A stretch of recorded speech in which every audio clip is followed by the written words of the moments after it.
Jelang Lebaran Idul Adha, harga sejumlah kebutuhan dapur di Sabang mulai merangkak naik. Kebutuhan dapur yang naik diantaranya cabai merah dan tomat. Berikut informasi selengkapnya.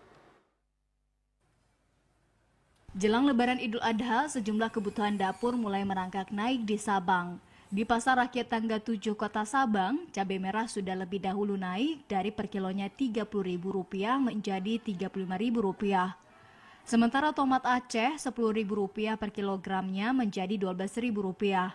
Sedangkan tomat Medan menjadi Rp14.000 dari Rp12.000 sebelumnya. Salah seorang pedagang, Aryadi, membenarkan sejumlah kebutuhan dapur mulai naik.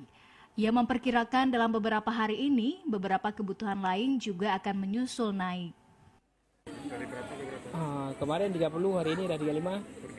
Per kilonya. Ini tomat biasa masih. Mungkin besok dah naik lagi nih. Dari apa? Ini 10.000 tomat takengon Medan 12. Kenaikan harga jelang Lebaran ini menjadi hal biasa bagi masyarakat. Walau terasa berat, seorang ibu rumah tangga, Solmah, mengungkapkan dengan kenaikan ini dirinya harus pandai-pandai mengatur pengeluaran buat kebutuhan Lebaran nanti. Rata-rata masyarakat ramai juga belinya ya seperti biasa, cuma ada juga yang ini ya agak kurang juga ya. Sejumlah pasar tradisional memang belum terjadi peningkatan pembeli secara signifikan. Jelang Idul Adha ini, meski sejumlah pedagang sudah menjajakan keperluan Lebaran seperti kue, baju, dan keperluan Lebaran lainnya. Dari Sabang, Mahfud Tahir, TVRI Aceh melaporkan.